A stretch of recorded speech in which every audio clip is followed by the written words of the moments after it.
asleep, the sun rays glide against her skin delicately. A slight humidity and chlorine scent permeate the gently warm air. The scene is difficult to see. The white sunlight fills all the world to the point that barely anything is distinguishable. But the girl barely notices. Her eyes are closed and she is lost in vague pre-sleep thoughts.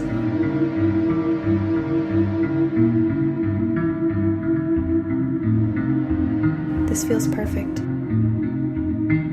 I don't know if I've ever felt a day so bright yet so mild. I hope wherever everyone else is, they are appreciating this day. I've never felt so at peace. It seems like I've been laying here forever. I hope this moment never ends. What would it be like never to leave this moment? Just an unending joy echoing through space. My essence mingling with the sunlight, leaving my body and all physical cares behind. My being becoming one with the world, and all of my thoughts fading into the distant sunset. No,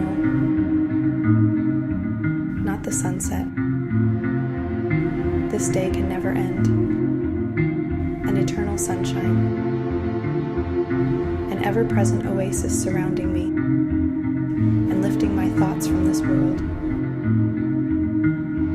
The touch of the rays seems to gently lift me into the air, and the cool of the water seems to anchor me to my seat, a perfect balance of levity and bliss. Where does such felicity come from? The day's touch against my body and senses? No, I've left my body, my mind. Perhaps. But the mind is an extension of the body. Maybe I'm just in a place where all the world's goodness has gathered, and it's exuding its will unto me. For this moment, for this occasion, I get to experience perfect splendor all to myself until the cold dark comes to rip it away. But in this instant, I'm warm, bright, and fulfilled.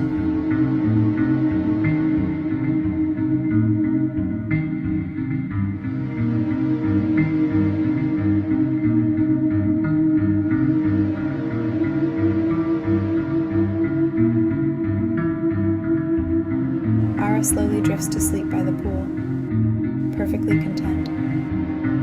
The aura of the pool gently stretches its arm over her as she begins to dream.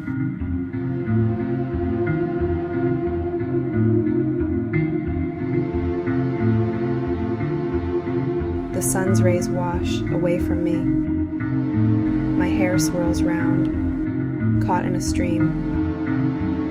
Breathing in the foam, creatures dance and glide. The vibrant colors fading beneath a symphonic tide. I join their realm, a haunting embrace. Into the depth, unknown, with a spectral face. Happily drowning in this azure place. I dive deeper through the ocean, without a trace. With each stroke through the water, I glide. The melody of the currents make a soothing guide. The spirits, like jewels, shimmer and glow, guiding me further in their liquidy show. They sing of ancient tales, lost to time. As I swim through realms, both mystical and divine, dolphins and sea turtles move with grace and cheer. The ecstasy of nature in my dreams does appear, happily drowning in its playful embrace. I'm one with the spirits in this magical place. But chill suddenly runs down my spine. I've gotten too deep and lost the sunshine. The warmth and levity that once was mine has abandoned me in the depths of the ocean and time. The waves above crash and roar as I descend through the waters forevermore.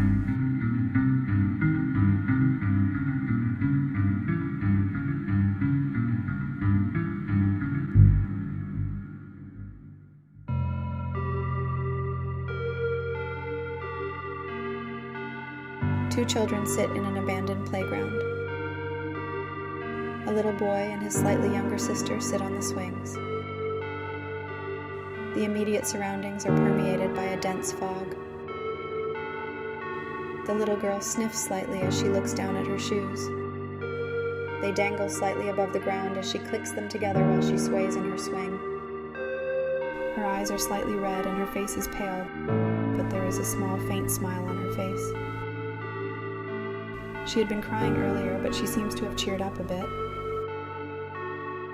The boy looks at her, and back to their surroundings. He has to take care of her, but he's not sure what he should do. Where is everyone? Why are their parents not taking them home? How did we get here without our parents anyways? I'm sure that they brought us now that I think about it. Where did they go? We could just walk home. It's not that far away. But in this fog, we might get lost or hit by a car. Still, I need to do something or my little sister will get scared again.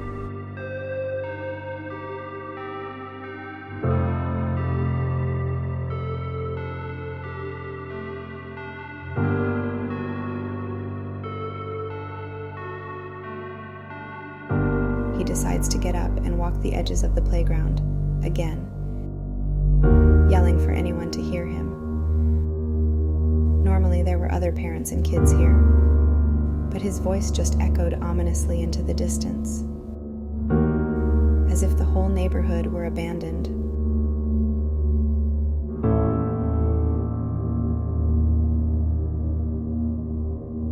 I guess we should just stay put and wait for someone to come. But that's what we've been doing, and no one has shown up yet. How long have we been waiting here? The house isn't that far away. I know I can get us there, but we might get in trouble.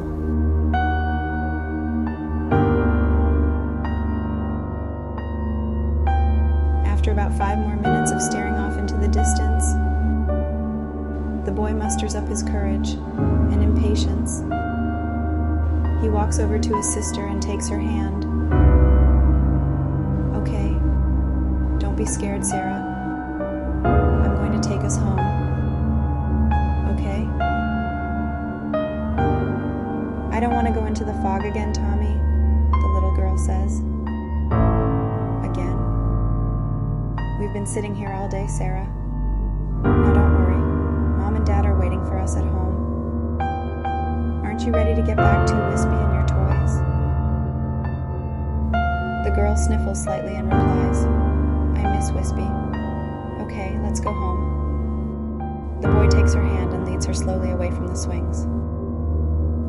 As they exit the perimeter of the playground, the fog grows thicker. But Tommy's eyes are sharp, and he can faintly make out the outlines of the familiar neighborhood.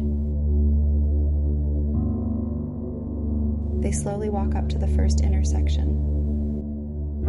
Tommy sees the first stop sign and mailbox he is accustomed to seeing there and feels relieved.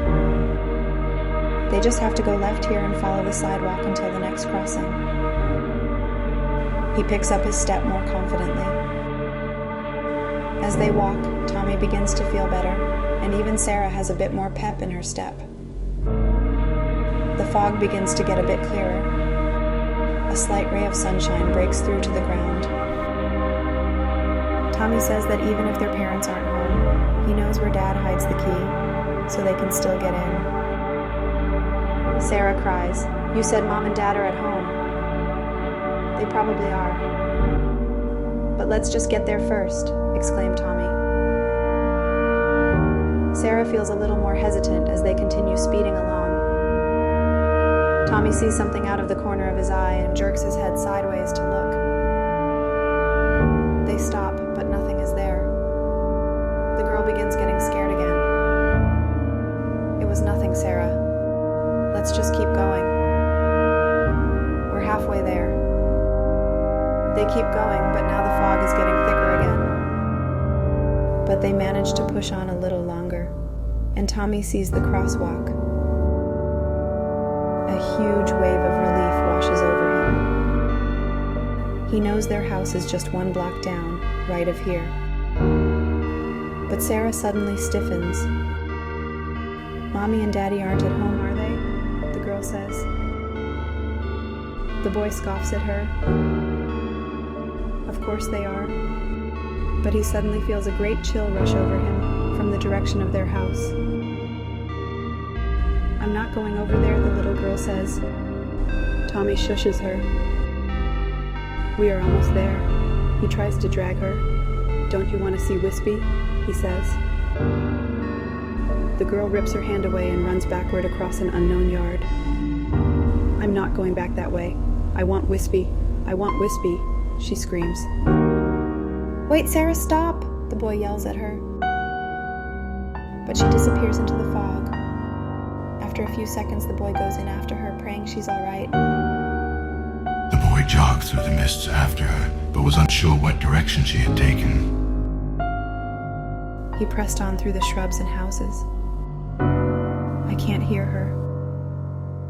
Please let me find her." The fog was thicker now. The boy began seeing disturbing shapes in it. Where am I? Where am I going? Where did Sarah go? The boy was lost and becoming confused.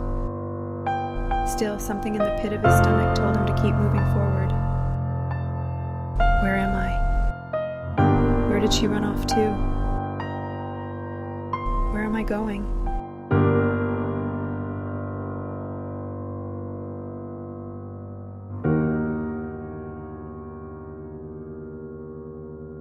I think I heard something behind me. Tommy turned to look around. He was becoming disoriented, and he could feel a chilling breeze creeping up around him. He was scared, but suddenly his eyes latched onto 2 gleaming dots in the distance, and he became focused again. This time he wasn't seeing things. These were 2 eyes, fixed squarely on him. He could feel them piercing his body. He turned and ran in the opposite direction of them.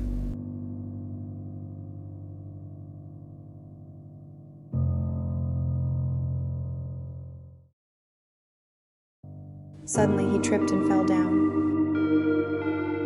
When he got up, he was back in the playground, and the chill was gone. Sarah sat on the swings holding the gray cat Wispy in her lap. Its eyes seemed to be drawn to a point directly behind Tommy. Tommy turned to look.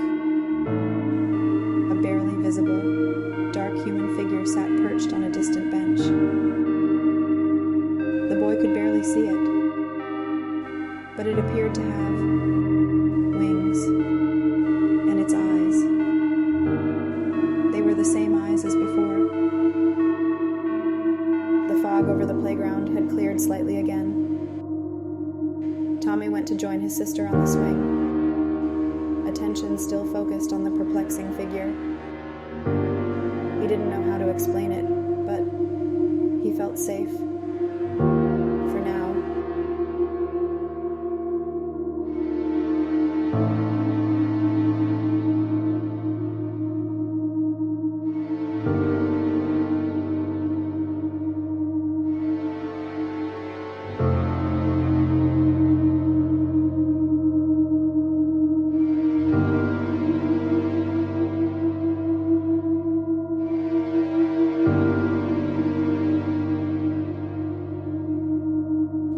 Awakens by the pool shaking, nearly frozen solid.